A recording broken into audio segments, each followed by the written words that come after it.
तो हबीब यल्ला ना फ़ी मौजूद इस्तराहा फ़ी मकान तानी अना इरसलत मौका इंता इब्गा दुक दुक यल्ला ताल सवा सवा। अस्सलाम वालेकुम रहमतुल्लाहि व बरकातुहू। मेरा नाम है नवाब आबिद और मैं सऊदी अरब की कुछ न्यूज़ के लिए अपडेट के लिए आया हूँ। तो मैं कुछ चीज़ें अरबी में बोलूँगा जिससे कि मैं अंग्रेज़ी में बोल नहीं सकता और हिंदी में भी नहीं बता सकता, क्योंकि न्यूज़ ऐसी है, बहुत सारे लोग मेरी वीडियो को देखते हैं। तो मैं सऊदी के लोगों को अपडेट देना चाहता हूँ, तो इसलिए कुछ चीज़ें सऊदी में बताऊँगा। तो मैं एक इस्तराहा में गया था, वहाँ पे मीटिंग थी कुछ। तो वहाँ से मुझे पता चला है कि बहुत ही गलत तरीके से हरकत हो रही है सऊदी अरब में। मसलन वहाँ पे एक सकाला थी, ठीक है। तो वो सकाला काम करती थी, उसके नाम पे थी। तो सकाला इस्तराहा में थी, उसके साथ उसकी मैडम थी और उसकी मैडम की सिस्टर थी, ठीक है। और एक लड़का भी सो रहा था, उनका लड़का था। तो मसलन सकाला वहाँ काम करती है, ठीक है। तो सकाला काम करते करते क्या करती है, रात को बज जाता है 12, फिर 1 बज जाता है। फिर वो अपने हबीब को कॉल करती है, हेलो हबीब यल्ला ना फ़ी मौजूद इस्तराहा फ़ी मकान तानी अना इरसलत मौका इंता इब्गा दुक दुक यल्ला ताल सवा सवा। सकाला फ़ोन करती है और उसका हबीब ये सब सुन के कॉल पे सोचता है, ठीक है, अगर ऐसे कह रही है तो ठीक है, मैं टैक्सी से चलता हूँ। वो टैक्सी से आता है, सेम लोकेशन पे पहुँचता है। सकाला क्या करती है, गेट खोल देती है। मतलब होता क्या है, क्योंकि वहाँ पे कैमरा तो लगा नहीं था, तो अंदर जाता है चुपचाप गेट खोल के। उसके बाद मतलब क्या होता है, एक कमरा होता है, फिर गुरफा, फिर सेम सेम मजलिस, एक अलग से मजलिस होता है। तो सकाला बुलाती है, ताल सवा सवा या अल्लाह, सवा सवा वो लोग रहते हैं और वहीं पे खाना वाना खाते हैं, एंजॉय करते हैं। एंजॉय करने के बाद मसलन किसी को आहट लग जाती है कि कोई आया है, ऐसा होता है, ठीक है। लेकिन उन्होंने कुछ देखा तो नहीं है। तो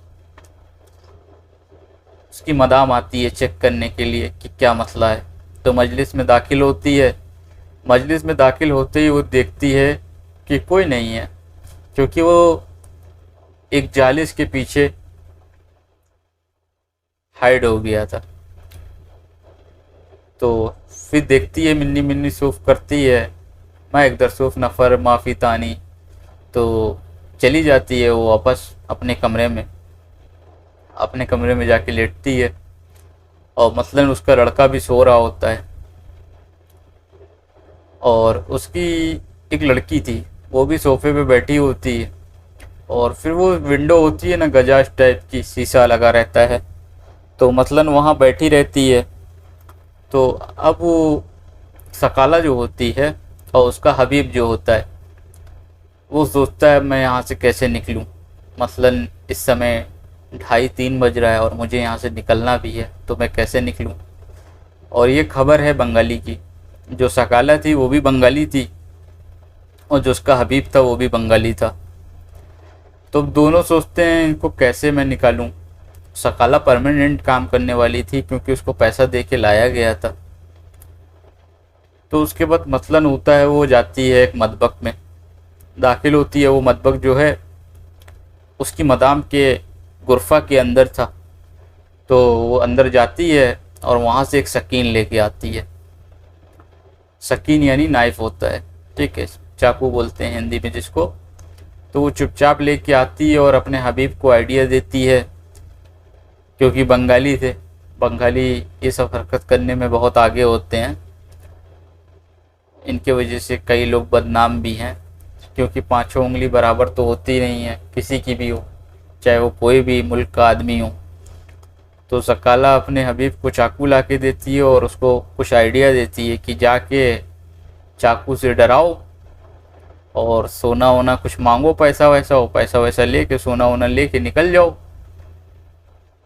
इससे तुम्हारा काम भी हो जाएगा और यहाँ कोई आता भी नहीं है, सन्नाटा एरिया है, तो सोना और पैसा लेके धीरे से निकल जाना और तुम यहाँ से निकल भी जाओगे। तो बंगाली के मन में लालच आता है, ठीक है। तो उसने सोचा हाँ ठीक कह रही है, तो वो चाकू को अपने यहाँ बगल में दबा लेता है, ठीक है। और मसलन वो मजलिस से निकलता है और जो उसके मदाम का थोड़ी सी दूर पे ही गुरफा था, बड़ा सा होता है, उसमें मतबक वगैरह भी था। तो वो सोचता है जाके एंट्री मारता हूँ और ऐसे डरा के धमका के पैसा और सोना लूट लेता हूँ मैं। तो मसलन वो झुक के जा रहा होता है, जैसे एनिमल होते हैं ना, झुक के जाते हैं धीरे धीरे। तो वो झुक के जा रहा होता है, लेकिन वहाँ पे सिस्टम होता है, विंडो होती है जो शीशे वाली, तो बाहर से अंदर को नहीं दिखता है क्योंकि वो ब्लैक फिल्म लगाए रहते हैं ना, लेकिन अंदर से बाहर दिखता है। तो उसकी लड़की सोफे पे बैठ के टीवी देख रही थी, तो उसने मसलन देखा और देखते समझ गई ये अनजान आदमी कौन है। तुरंत ही पहले तो गेट लॉक किया और गेट लॉक करते ही फिर चिल्लाना शुरू किया। जब चिल्लाना शुरू किया तो उसका लड़का उठ गया, और जब उसका लड़का उठा तो वो भी नींद में था, वो भी घबराया हुआ था। कोई आदमी उसके सामने चाकू लेके ऐसे ऐसे हिला रहा हो तो मसलन कोई भी आदमी डर जाएगा, चाहे मैं हूँ चाहे आप हूँ। और ऊपर से नींद से उठा है, तो नींद से जब आदमी उठता है, घबराहट में उठता है, चिल्लाता है, कोई मतलब हो जाता है, तो उसको समझ में नहीं आता है करे क्या। फिर भी वो दौड़ाता है, तो बंगाली भागता है भागता है। वो बहुत बड़ा गेट लगा होता है, जो मेन गेट होता है वो बहुत बड़ा लोहे का गेट होता है। वो गेट भी लॉक होता है उस समय, तो गेट खोलने की कोशिश नहीं करता है, गेट पे आधा एक पैर रखता है और गेट से कूद जाता है। गेट की हाइट लमसम 12 फुट के आसपास होगी, बहुत ऊंचा गेट है और स्लाइडिंग वाला गेट है। तो गेट से कूदता है और कूदते ही इतने ऊपर से 12 फुट से नीचे कूदना जल्दबाजी में, पैर में मोच आती है और लंगड़ाते हुए भागता भी है वो। वीडियो बहुत लंबी है लेकिन स्टोरी इंटरेस्टिंग है, तो इसलिए मैं आप लोगों से शेयर कर रहा हूँ कि आप लोग भी सतर्क रहिए और इन सब चीज़ों से बचिए। पूरे सऊदी अरब में बंगाली बदनाम है। जब वो भागता है गेट कूद के, पैर पे मोच आ जाती है उसके, और वो टैक्सी से आया हुआ था इसलिए उसके पास कोई गाड़ी तो होती नहीं है कि मसलन गाड़ी स्टार्ट करके गाड़ी का गेट अंदर से लॉक करके तेज़ी से भाग जाए। अगर हो सकता है गाड़ी से आता या उसका कोई पार्टनर होता तो हो सकता है बच जाता है, लेकिन वो चोरी के मकसद से नहीं आता है, वो अपनी सकाला से मिलने आता है। तो ऐसा मसलन तो है नहीं कि वो कोई और मकसद से आया हो, तो टीम बना के आए या भागने का कुछ जुगाड़ बना के आए, वो तो ऐसा मकसद हो जाता है। लेकिन सकाला को भी ये चीज़ नहीं पता था कि अंदर लड़का भी सो रहा है, वो दौड़ा के पकड़ सकता है। चलो मारते औरत डर जाएंगी, उसकी लड़की डर जाएंगी, लेकिन एक आदमी तो जल्दी डर नहीं सकता है ना, वो तो मुकाबला कर सकता है। भागता है, लेकिन फिर वो उसका लड़का जो होता है मदाम का, वो दौड़ाता है गाड़ी से अपनी, उसके पास गाड़ी होती है तो गाड़ी स्टार्ट करके दौड़ाता है। मसलन उसके पास कुछ होता नहीं है, ना तो मोबाइल फ़ोन होता है ना कुछ होता है, लेकिन दौड़ा लेता है गाड़ी से। वो पैदल जा रहा है और जाके टक्कर मारता है उसको, बंगाली को। तो बंगाली के पैर में फिर चोट लग जाती है, वो गिर जाता है, वो उठ नहीं पाता है क्योंकि टक्कर थोड़ा ज़ोर से लगी थी उसको। उसके बाद वहाँ पे थोड़ा सा हल्ला होता है, तो वहाँ पे एक और हिंदी आदमी होता है, वो आता है, पूछता है क्या हुआ क्या हुआ। तो बंगाली भी कहता है, अपनी लैंग्वेज में बोलता है, सोचता है अगर हम अपनी लैंग्वेज में बोलेंगे तो अगर ये भी बंगाली होगा तो मुझे बचा लेगा, हम दोनों मार देंगे उसको और हम दोनों यहाँ से भाग जाएंगे। लेकिन मसलन वो हिंदी होता है तो वो उससे भी चिढ़ता है कि यार ये तो हिंदी है।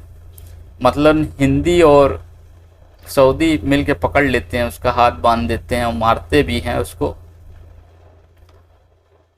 और उसके बाद फिर तमाम लोगों को फ़ोन किया जाता है, सऊदी पुलिस को फ़ोन किया जाता है, वो अपने बाबा को भी फ़ोन करता है, अपने भाइयों को भी फ़ोन करता है। तो उसका भाई भी आता है, वो भी मारता है मतलब। और उसके बाद सऊदी पुलिस आ जाती है। उस एरिए में पेट्रोलिंग तो नहीं होती है, लेकिन सऊदी पुलिस वहाँ पे पहुँचती है और उसको अरेस्ट कर लेती है, उसके हथकड़ी डाल देती है और उसके बाद अपने कब्जे में ले लेती है उसको। फ़िलहाल सकाला को और जो बंगाली हबीब जो उसका आया था, दोनों को 5-5 साल की जेल हो गई है और फ़िलहाल उनके सामान को जब्त कर लिया गया है। बहुत सारे सामान हैं जो उनके वहाँ पे मौजूद मिले हैं और उनके मोबाइल में बहुत सारी वीडियो भी मिली है जो बहुत ही गंदी वीडियो है और ऐसा होना नहीं चाहिए, तो कानून जुर्म है। तो यहाँ तक सफ़र उनका रहा है, तो ऐसे पाए गए हैं, तो इनकी सज़ा 5-5 साल की हुई है। और भी बाकी अपडेट मैं न्यूज़ आप लोग को देता रहूँगा। अगर आप लोग हमें कमेंट करेंगे और भी सऊदी की वीडियो या सऊदी की न्यूज़ या कोई भी कानून की जानकारी चाहिए हो तो मैं वो सब दूंगा। ये वीडियो बहुत लंबा हो रहा है, तो इस वीडियो को मैं यहीं पे एंड कर रहा हूँ और नेक्स्ट टाइम आप लोगों के कमेंट देख के आप लोगों को और भी वीडियो बनाऊंगा और आप लोगों को जानकारी दूंगा कि सऊदी अरब में क्या क्या हो रहा है और किस तरह से आप इसको बचना चाहिए और ये सब हरकतें नहीं करना चाहिए, कौन कौन सी कानून की प्रक्रिया है, वो सब मैं आप लोगों को बताऊंगा नेक्स्ट वीडियो में। इस वीडियो को एंड करते हैं यहीं पे। बाय बाय, मास्सलामा, जय हिंद।